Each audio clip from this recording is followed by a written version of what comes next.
আসসালামু আলাইকুম শিক্ষার্থীরা, সবাই কেমন আছো? আশা করি যে যেখানে আছো ভালো আছো। আজকে আমি তোমাদের ভূগোল প্রথম পত্র অষ্টম অধ্যায় সমুদ্র স্রোত ও জোয়ার ভাটা, এখানে আজকে আমি তোমাদের আলোচনা করব আটলান্টিক মহাসাগরের স্রোত। চলে আসি আমরা আমাদের আজকের পাঠদানে। আমরা এখানে দেখতে পাচ্ছি অষ্টম অধ্যায় সমুদ্র স্রোত ও জোয়ার ভাটা, এবং আজকের পাঠ হচ্ছে আটলান্টিক মহাসাগরের স্রোত। আটলান্টিক মহাসাগরের স্রোতকে দুটো ভাগে ভাগ করা হয়েছে। এক, দক্ষিণ আটলান্টিক মহাসাগরের স্রোত, এবং অপরটি হচ্ছে উত্তর আটলান্টিক মহাসাগরের স্রোত। তাহলে আজকে আমরা প্রথমে চলে আসি দক্ষিণ আটলান্টিক মহাসাগরের স্রোত।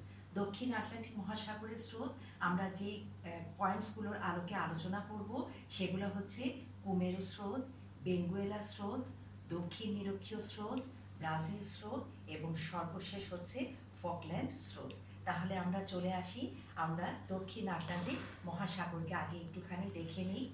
এই হয়ে যাচ্ছে নিরক্ষরেখা, এবং নিরক্ষরেখার ঠিক আমরা দক্ষিণ পাশে যেটা দেখতে পাচ্ছি, এবং এইটার মধ্যে এইখানের অংশটা হচ্ছে দক্ষিণ আটলান্টিক স্রোত। আমরা আজকে এই দক্ষিণ আটলান্টিক স্রোতটা দিয়ে প্রথমে আমাদের আলোচনাটাকে শুরু করছি। তাহলে আমরা প্রথমে যেটা নিয়ে আমরা আলোচনা করব সেটা হয়ে যাচ্ছে কুমেরু স্রোত। কুমেরু মহাসাগরে পশ্চিমা বায়ুর দ্বারা তাড়িত হয়ে একটা স্রোত সোজা উত্তর পূর্ব দিকে অগ্রসর হয়। এই স্রোতটা কুমেরু মহাসাগরে উৎপত্তি হয় বলে স্রোতটাকে কুমেরু স্রোত বলে। আর এই স্রোতটা পশ্চিমা বায়ুর দ্বারা তাড়িত হয় বলে এই স্রোতটাকে পশ্চিমা স্রোতও বলা হয়ে থাকে। এই স্রোতটা যেহেতু কুমেরু মহাসাগরে উৎপত্তি, তাই এই স্রোতটা অত্যন্ত শীতল স্রোত।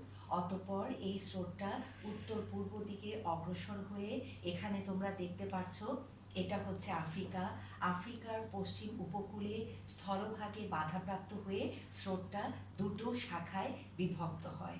একটা শাখা আফ্রিকার একদম দক্ষিণ পাশ দিয়ে পূর্ব দিকে অগ্রসর হয়ে এটা ভারত মহাসাগরে পৌঁছায়, এবং অপর শাখাটি আফ্রিকার পশ্চিম উপকূল ঘেঁষে একদম উত্তর দিকে অগ্রসর হয়। এটা আমরা শেষ করলাম কুমেরু স্রোত। এরপরে আমরা নেক্সট স্রোত চলে আসছি বেঙ্গুয়েলা স্রোত। তাহলে আমরা চলে আসি আমাদের আলোচনায়। কুমেরু স্রোত যেটা আফ্রিকার পশ্চিম উপকূলে স্থলভাগে বাধাপ্রাপ্ত হয়ে দুটো শাখায় বিভক্ত হয়েছে, এরই একটি শাখা আফ্রিকার পশ্চিম উপকূল ঘেঁষে অর্থাৎ বেঙ্গুয়েলার ঠিক নিকট দিয়ে এটা উত্তর দিকে অগ্রসর হয়। এই স্রোতটা প্রথম দিকে কিন্তু খুব শীতল ছিল।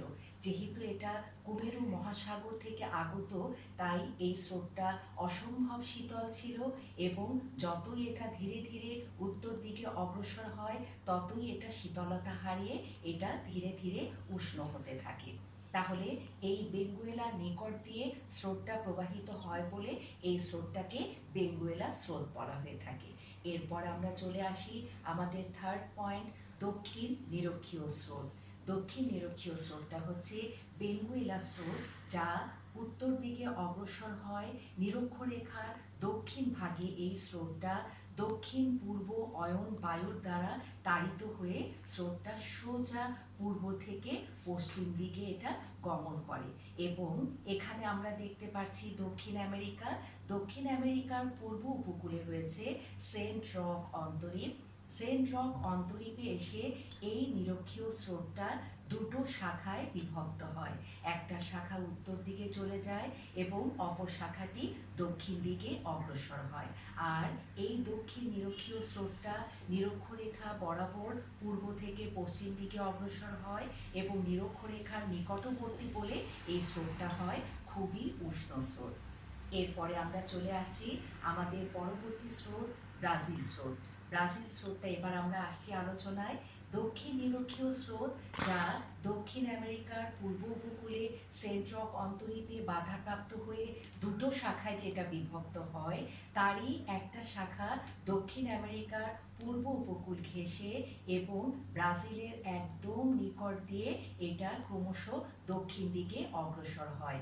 এই স্রোতটা প্রথম ধাপে কিন্তু উষ্ণ থাকে এবং যত ধীরে ধীরে দক্ষিণ দিকে অগ্রসর হয় ততই কিন্তু স্রোতটা শীতল হতে থাকে।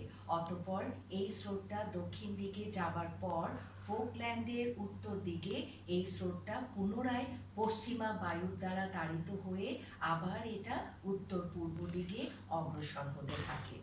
এবার একটুখানি খেয়াল করো তোমরা, এই স্রোতটাই অর্থাৎ ব্রাজিল স্রোতটাই পুনরায় একেবারে উত্তর পূর্ব দিকে অগ্রসর হয়ে আফ্রিকার স্থলভাগে বেঙ্গুয়েলা নিকট দিয়ে অগ্রসর হয়ে নিরক্ষরেখার দক্ষিণ ভাগে এসে আবারও দক্ষিণ পূর্ব অয়ন বায়ুর দ্বারা তাড়িত হয়ে এটা পূর্ব থেকে পশ্চিম দিকে যে দক্ষিণ আমেরিকার পূর্ব উপকূলে সেন্ট্রক অন্তরীপে বাধাপ্রাপ্ত হয়ে এটা দুটো শাখায় বিভক্ত হয় এবং অন্য শাখাটি এটা আবারও দেখো দক্ষিণ আমেরিকার পূর্ব উপকূল ঘেঁষে ব্রাজিলের নিকট দিয়ে ফোকল্যান্ডের উত্তরে এসে পুনরায় আবারও এটা পশ্চিমা বায়ুর দ্বারা তাড়িত হয়ে আবার স্রোতটা এখান থেকে গমন করতে শুরু করে। তার মানে এটা কি দাঁড়াচ্ছে দেখো, দক্ষিণ আটলান্টিক মহাসাগরে এই স্রোতটা একটা চক্রাকার আবর্তনের কিন্তু সৃষ্টি করছে এবং খেয়াল করে দেখো এই চক্রাকার আবর্তনটা স্রোতটা দক্ষিণ মহাসাগরে অর্থাৎ দক্ষিণ আটলান্টিক মহাসাগরে স্রোতটা কিন্তু চলে যাচ্ছে কোন দিকে, পশ্চিম দিকে যাচ্ছে, অর্থাৎ স্রোতটা কিন্তু বাম দিকে বেঁকে যাচ্ছে এবং এই স্রোতটাকে আমরা বলতে পারি তাহলে দক্ষিণ আটলান্টিক মহাসাগরের স্রোতটা ঘড়ির কাঁটার কিন্তু বিপরীত দিকে এটাকে গমন করতে আমরা দেখতে পাচ্ছি। একটু খেয়াল করে দেখো, এটা ঘড়ির কাঁটার বিপরীত দিকে স্রোতটা কিন্তু গমন করছে। এখানে আমাদের শেষ হয়ে গেল দক্ষিণ আটলান্টিক স্রোত। এবার আমরা চলে আসি উত্তর আটলান্টিক স্রোতে। এখন আমরা উত্তর আটলান্টিক স্রোতে যে বিষয়গুলোকে দেখব, এখানে আমরা পড়ব উপসাগরীয় স্রোত এবং এই উপসাগরীয় স্রোতকে আবার পুনরায় তিনটা ভাগে ভাগ করা হয়েছে। এক, উত্তর আটলান্টিক স্রোত, দ্বিতীয় হচ্ছে ক্যানারি স্রোত এবং তৃতীয় হচ্ছে পশ্চিম গ্রিনল্যান্ড স্রোত। এছাড়া উত্তর আটলান্টিক স্রোতে আর যে সকল পয়েন্টগুলো আমরা দেখব সেটা হচ্ছে উত্তর নিরক্ষীয় স্রোত, সুমেরু স্রোত, লাব্রাডার স্রোত, গিনি স্রোত এবং ইরমিঞ্জার স্রোত। তাহলে আমরা চলে আসি, এখন আমরা চলে আসছি উত্তর আটলান্টিক স্রোতে। উত্তর আটলান্টিক স্রোতটা বলার সময় আমাদের আবার একটুখানি দক্ষিণ আটলান্টিক স্রোতে আমরা যে দক্ষিণ নিরক্ষীয় স্রোতটা দেখেছি সেখান থেকে আমরা একটুখানি শুরু করে দিই। তাহলে এই যে দক্ষিণ নিরক্ষীয় স্রোত যা দক্ষিণ পূর্ব অয়ন বায়ুর দ্বারা তাড়িত হয়ে এটা পূর্ব থেকে পশ্চিমে আসে এবং দক্ষিণ আমেরিকার পূর্ব উপকূলে সেন্ট্রক অন্তরীপে এটা বাধাপ্রাপ্ত হয়ে আগেই বলেছিলাম দুটো শাখায় যে বিভক্ত হয়, এটারই একটি শাখা দক্ষিণ আমেরিকার উত্তর ভাগ দিয়ে উত্তর এবং পশ্চিম ভাগ ঘেঁষে এই স্রোতটা ক্যারিবিয়ান সাগরে এসে পৌঁছয় এবং এই সময় দেখা যাচ্ছে এখান থেকে যে নিরক্ষরেখা গিয়েছে, নিরক্ষরেখার আবার উত্তর দিক থেকেও এখান থেকে আরেকটা বায়ু আসে যেটাকে বলা হয়ে থাকে উত্তর পূর্ব অয়ন বায়ু। সেই উত্তর পূর্ব অয়ন বায়ুর দ্বারা তাড়িত হয়ে নিরক্ষরেখার উত্তরে আরেকটি স্রোত পূর্ব থেকে পশ্চিমে এসে এই ক্যারিবিয়ান সাগরে এসে পড়ে। এবার দেখো তাহলে নিরক্ষরেখার দক্ষিণ থেকেও এই স্রোতটা ক্যারিবিয়ান সাগরে এসে পৌঁছচ্ছে, আবার নিরক্ষরেখার উত্তর থেকেও কিন্তু অপর আরেকটি স্রোত এসে এই ক্যারিবিয়ান সাগরে এসে পৌঁছচ্ছে। এই দুটি স্রোত পরস্পরের সাথে মিলিত হয়ে স্রোতটির নাম হয় কেইয়েন স্রোত। অতঃপর এই কেইয়েন স্রোত ক্যারিবিয়ান সাগর ছেড়ে পুনরায় সেটা উত্তর এবং একেবারে পশ্চিম উপকূল ঘেঁষে এখানে আমরা আরেকটা উপসাগর দেখতে পাচ্ছি যেটাকে বলা হয়ে থাকে মেক্সিকো উপসাগর।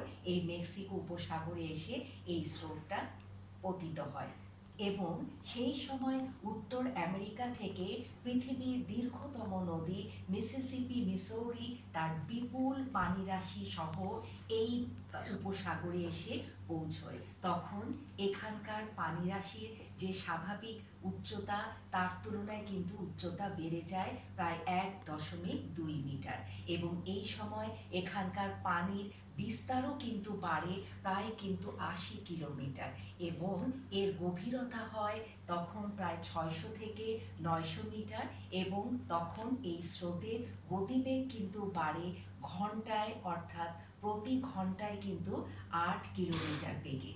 অতঃপর এটা এখানে দেখতে পাচ্ছ তোমরা ফ্লোরিডা, এবং তার দক্ষিণে রয়েছে কিউবা।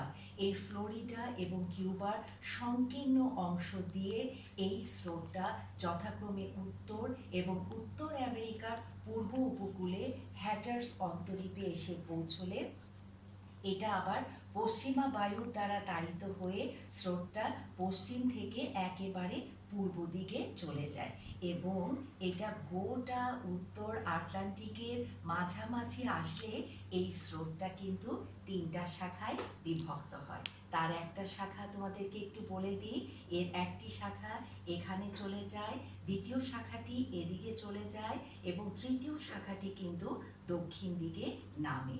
তাহলে আমরা এবার উত্তর আটলান্টিক স্রোতে একে একে আমরা 3টা শাখায় চলে আসি। তাহলে এর প্রথম শাখাটি হচ্ছে উত্তর আটলান্টিক স্রোত। দেখি এটা কোথা থেকে। এই যে উপসাগরীয় স্রোত যা উত্তর আটলান্টিক মহাসাগরের মাঝখানে এসে 3টা শাখায় বিভক্ত হয়, এরই প্রথম শাখাটা হচ্ছে উত্তর আটলান্টিক স্রোত, যা কিনা আমরা দেখতে পাচ্ছি এখানে নরওয়ের এই পশ্চিম ব্রিটিশ দ্বীপপুঞ্জ এবং নরওয়ের পশ্চিম উপকূল দিয়ে এই স্রোতটা সোজা সুমেরু মহাসাগরে গিয়ে পৌঁছায়। ছাত্রছাত্রীরা একটু খেয়াল রাখবে, এই যে উত্তর আটলান্টিক স্রোত, এটা যেহেতু উপসাগরীয় স্রোত থেকে আগত, তাই এই স্রোতটা কিন্তু উষ্ণ, আর উষ্ণ হবার কারণে ইউরোপের পশ্চিম উপকূলের জলবায়ু কিন্তু এই স্রোতের কারণেই কিন্তু উষ্ণ থাকে। আচ্ছা, এটা তাহলে আমাদের প্রথম স্রোতটা চলে গেল। এরপর আমরা দেখি দ্বিতীয় স্রোতটা। এই যে উষ্ণ উপসাগরীয় স্রোত, তার দ্বিতীয় শাখাটি আমরা এখানে দেখতে পাচ্ছি গ্রিনল্যান্ড, এবং এইখানটাতে রয়েছে বেফিন দ্বীপপুঞ্জ। এই গ্রিনল্যান্ড এবং বেফিন দ্বীপপুঞ্জের মাঝখানে রয়েছে ডেভিস প্রণালী।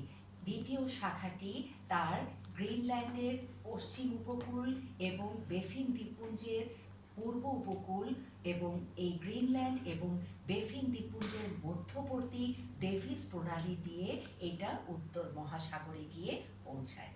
এবার দেখো, এবার উষ্ণ উপসাগরীয় স্রোতের তৃতীয় শাখাটি হচ্ছে ক্যানারি স্রোত। এবার আমরা দেখি ক্যানারি স্রোতটা তাহলে কিভাবে হচ্ছে।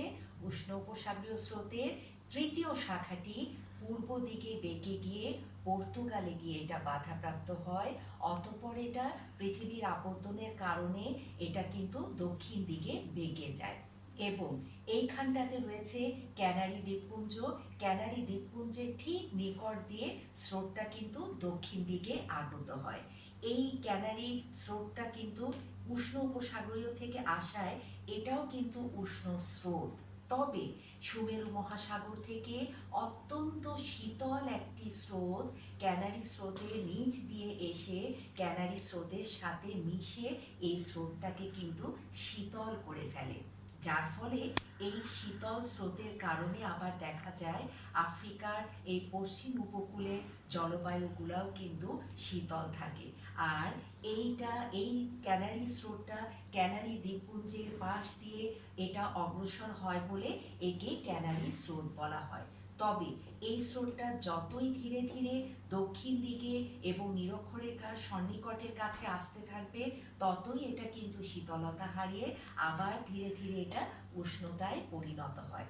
অতঃপর এটা নিরক্ষরেখার উত্তরে উত্তর পূর্ব অয়ন বায়ুর দ্বারা এই স্রোতটা তাড়িত হয়ে এই স্রোতটা তখন পূর্ব থেকে পশ্চিম দিকে অগ্রসর হয়ে এটা ক্যারিবিয়ান সাগর, এরপরে এটা মেক্সিকো উপসাগর, এরপর ফ্লোরিডা এবং কিউবার সংকীর্ণ প্রণালী দিয়ে হ্যাটার্স অন্তরীপ, সেখান থেকে পশ্চিমা বায়ুর দ্বারা তাড়িত হয়ে এই স্রোতটা গোটা উত্তর আটলান্টিক মহাসাগরের মাঝামাঝি এসে পুনরায় তৃতীয় শাখাটি অর্থাৎ উষ্ণ উপসাগরীয় স্রোতের তৃতীয় শাখাটি পূর্ব দিকে অগ্রসর হয়ে পর্তুগাল থেকে এটা আবার পুনরায় পৃথিবীর আবর্তনের কারণে ক্যানারি দ্বীপপুঞ্জের পাশ দিয়ে স্রোতটা অগ্রসর হয়ে আবার নিরক্ষরেখার উত্তর দিকে আসে এবং আবারও উত্তর পূর্ব অয়ন বায়ুর দ্বারা তাড়িত হয়ে এটা পূর্ব থেকে পশ্চিম দিকে যাচ্ছে। ছাত্রছাত্রীরা একটু খেয়াল করো, স্রোতটা দেখো ক্রমাগতই কিন্তু তাহলে চক্রমান অর্থাৎ চক্রাকারে কিন্তু এটার একটা আবর্তন দেখতে পাওয়া যাচ্ছে। এবং তোমরা খুব ভালোভাবে খেয়াল করে থাকো, এই চক্রাকার আবর্তনের মধ্যবর্তী যে আমরা জায়গাটুকু দেখতে পাচ্ছি, এখানে কিন্তু পানিটা একেবারেই কিন্তু আবদ্ধ। এখানে কিন্তু পানির কোনো চলাচল নাই, পানির চলাচল কিন্তু তার চারিপাশ থেকে কিন্তু হচ্ছে। হ্যাঁ, মাঝখানেরটা কিন্তু পানিটা আবদ্ধ এবং এখানে শৈবাল, লতাগুল্ম এগুলো সবগুলো এখানে জন্মে এখানে একটা শৈবাল সাগরের সৃষ্টি করছে। এবার খেয়াল করো, উষ্ণ উপসাগরীয় স্রোতটা যেটা এখান থেকে এসে এখানে এসেছিল অর্থাৎ ক্যারিবিয়ান সাগরে এসেছিল, সেখান থেকে এটা মেক্সিকো উপসাগর, সেখান থেকে এটা একেবারে হ্যাটার্স অন্তরীপে এসে সেখানে পশ্চিমা বায়ুর দ্বারা তাড়িত হয়ে স্রোতটা কিন্তু দেখো কোন দিকে বাঁকছে, ডান দিকে কিন্তু বেঁকে যাচ্ছে। এই স্রোতটা ডান দিকে বেঁকে যাচ্ছে এবং পুনরায় এটা চক্রাকার হয়ে আবার এখানে এসে আবার কিন্তু স্রোতটা ডান দিকে বেঁকে যাচ্ছে। খেয়াল করো, উত্তর আটলান্টিক মহাসাগরে স্রোতটা কিন্তু ডান দিকে এবং পূর্ব দিকে বেঁকে যাচ্ছে।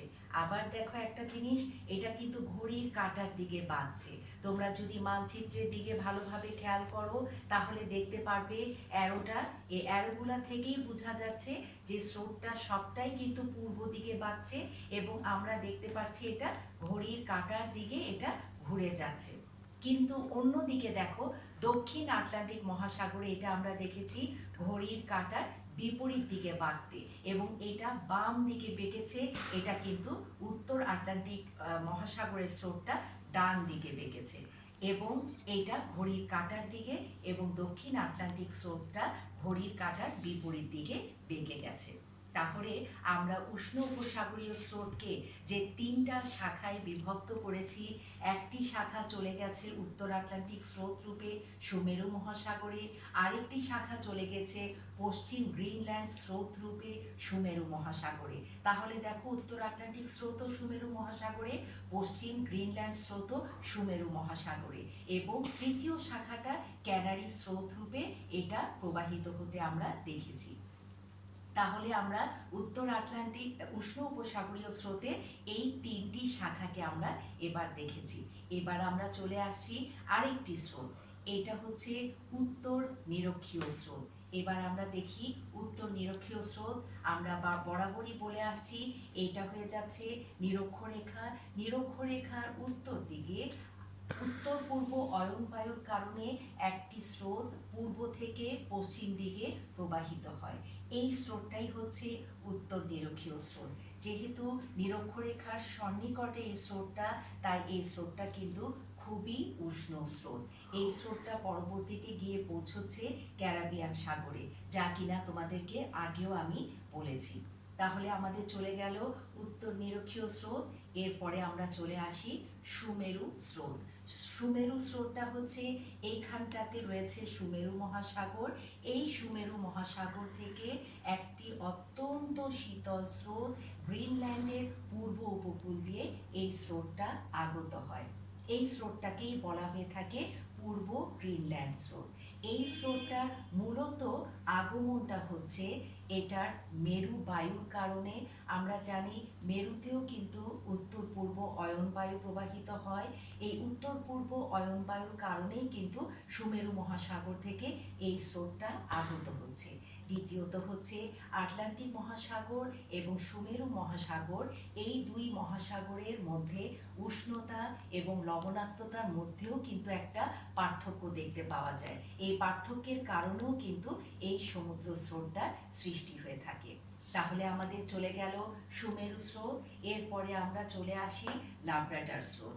লাব্রাডর স্রোত হচ্ছে এই যে গ্রিনল্যান্ডের পূর্ব এবং পশ্চিম উপকূল থেকে সুমেরু মহাসাগর থেকে অত্যন্ত শীতল দুটো স্রোত এই গ্রিনল্যান্ডের পূর্ব এবং গ্রিনল্যান্ডের পশ্চিম উপকূল ঘেঁষে এটা অগ্রসর হয় এবং এই স্রোতটা মিলিত হয় লাব্রাডার উপদ্বীপে। এখানে আছে লাব্রাডার উপদ্বীপ, লাব্রাডার উপদ্বীপের কাছে এসে এই স্রোতটা মিলিত হয়। অতঃপর এই মিলিত ধারাটা পরবর্তীতে আরও দক্ষিণ দিকে অগ্রসর হয়ে এটা নিউফাউন্ডল্যান্ড, এখানেও একটা দ্বীপপুঞ্জ রয়েছে নিউফাউন্ডল্যান্ডের কাছে আসলে এই স্রোতটা দুটো শাখায় বিভক্ত হয়। তার আগে একটু বলে দিই, সুমেরু মহাসাগর থেকে গ্রিনল্যান্ডের পশ্চিম এবং পূর্ব উপকূল থেকে স্রোতদ্বয় যেটা লাব্রাডার উপদ্বীপের কাছে এসে মিলিত হয়, এই জন্য এই স্রোতটাকে বলা হয়ে থাকে লাব্রাডার স্রোত এবং এই স্রোতটা অত্যন্ত শীতল স্রোত। এই লাব্রাডার স্রোতটাই পুনরায় আবার দক্ষিণ দিকে অগ্রসর হয়ে নিউফাউন্ডল্যান্ডের কাছে দুটো শাখায় বিভক্ত হয়। একটি শাখা এর এইখান দিয়ে যে উষ্ণ উপসাগরীয় স্রোতটা যাচ্ছে এই স্রোতের নিচ দিয়ে প্রবাহিত হয়, কারণ আমরা জানি শীতল স্রোত অত্যন্ত ভারী এবং সেটা সবসময় কিন্তু উষ্ণ স্রোতের নিচ দিয়ে প্রবাহিত হয়। আর সেই কারণে এই লাব্রাডার স্রোতটা শীতল হবার কারণে উষ্ণ উপসাগরীয় স্রোতের নিচ দিয়ে এটা প্রবাহিত হয় এবং এর অপর শাখাটি উষ্ণ উপসাগরীয় স্রোতের পশ্চিম পাশ ঘেঁষে এটা দক্ষিণ দিকে অগ্রসর হতে দেখতে পাওয়া যায়। ছাত্রছাত্রীরা, এখানে একটা মজার বিষয় হচ্ছে লাব্রাডার স্রোতের পানির রং কিন্তু সবুজ আর উষ্ণ উপসাগরীয় স্রোতের পানির রং হচ্ছে নীল এবং এই যে লাব্রাডার স্রোতের যে পানিটা উষ্ণ উপসাগরীয় পশ্চিম উপকূল দিয়ে প্রবাহিত হয় এটা কিন্তু একদম রংটা সবুজ। আর এখান থেকে অর্থাৎ যেটা লাব্রাডার স্রোতের পূর্ব উপকূল দিয়ে যেটা উষ্ণ উপসাগরীয় স্রোতটা প্রবাহিত হয় সেটার পানির রংটা কিন্তু নীল। চমৎকার একটা বিষয় এখানে পরিলক্ষিত হয়, এই সবুজ পানির ধারা প্রবাহিত হতে দেখতে পাওয়া যায় এবং তার ঠিক পাশ দিয়ে আবার নীল পানির ধারাটা এখানে প্রবাহিত হতে দেখতে পাওয়া যায়। এবং এখানে আরেকটি বড় বিষয় হচ্ছে যে লাব্রাডার স্রোতটা অত্যন্ত শীতল আর উষ্ণ উপসাগরীয় স্রোতটা কিন্তু অত্যন্ত উষ্ণ। এই শীতল এবং উষ্ণ হবার কারণে এর ঠিক মাঝামাঝি আবার একটা অংশ রয়েছে যেটাকে বলা হয়ে থাকে হিম প্রাচীর এবং সেই হিম প্রাচীরে কিন্তু কুয়াশা কুচ্ছটিকা এই ধরনেরগুলো দেখতে পাওয়া যায়, যেহেতু পাশাপাশি দুই তাপমাত্রার স্রোত প্রবাহিত হচ্ছে। তাহলে আমাদের এখানে আমরা এই শেষ করলাম আমাদের লাব্রাডার স্রোতটা। এরপরে আমরা চলে আসছি লাব্রাডার স্রোতের পর আমরা চলে আসব গিনি স্রোতে। গিনি স্রোতের আগে অবশ্য আমার একটুখানি বলে নেওয়া দরকার, প্রথমে হচ্ছে নিরক্ষীয় বিপরীত স্রোত, এরপরে আমরা গিনি স্রোতে আসব। তো নিরক্ষীয় বিপরীত স্রোতটা কি জিনিস এটা আমরা একটু দেখে নিই। এই যে নিরক্ষরেখা যেটা চলে গেছে, নিরক্ষরেখার উত্তর ভাগ থেকে বলেছিলাম তোমাদের উত্তর পূর্ব অয়ন বায়ুর দ্বারা তাড়িত হয়ে একটা স্রোত পূর্ব থেকে পশ্চিম দিকে এটা অগ্রসর হয়। এই স্রোতটাই এখানকার স্থলভাগে বাধাপ্রাপ্ত হয়ে ওই স্রোতেরই একটা অংশ খুব সংকীর্ণ হয়ে পুনরায় কিন্তু এটা আবার পিছনের দিকে ব্যাক করে, অর্থাৎ পশ্চিম থেকে এটা কিন্তু পূর্ব দিকে গমন করতে থাকে।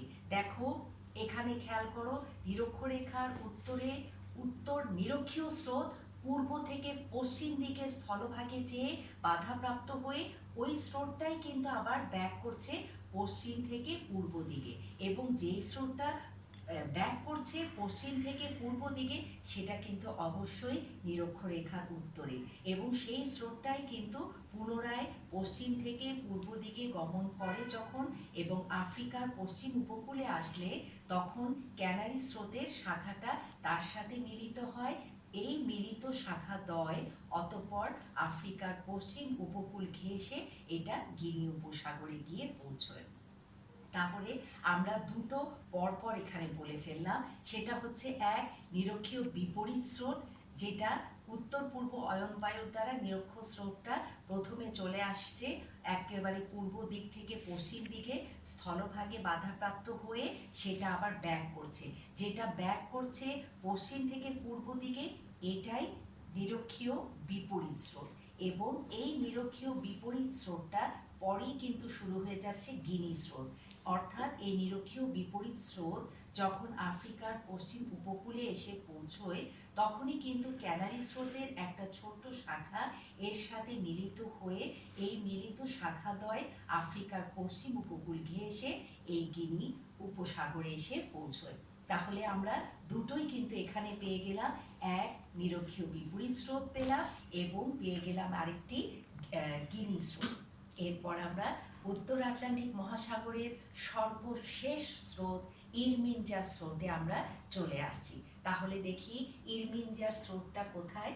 একেবারেই সুমেরু মহাসাগর থেকে আরেকটি স্রোত, এখানে তোমরা দেখতে পাচ্ছ আইসল্যান্ড একটা দ্বীপ রয়েছে, এই আইসল্যান্ড দ্বীপের পূর্ব উপকূল এবং দক্ষিণ পাশ ঘেঁষে এটা দক্ষিণ দিকে অগ্রসর হয়। কিন্তু ঠিক সেই সময় কিন্তু আবার এখান দিয়েও প্রবাহিত হচ্ছে উত্তর আটলান্টিক স্রোত, যেটা উষ্ণ উপসাগরীয় স্রোতের একটি শাখা।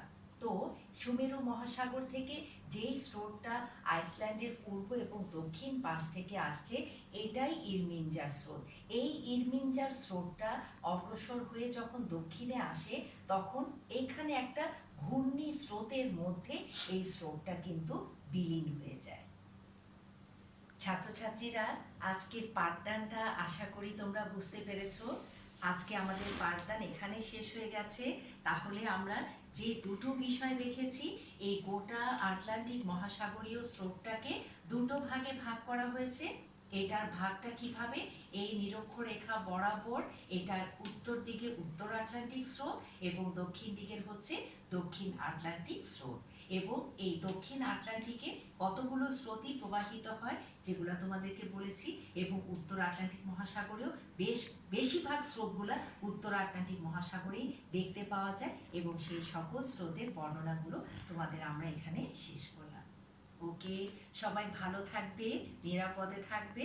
আল্লাহ হাফেজ।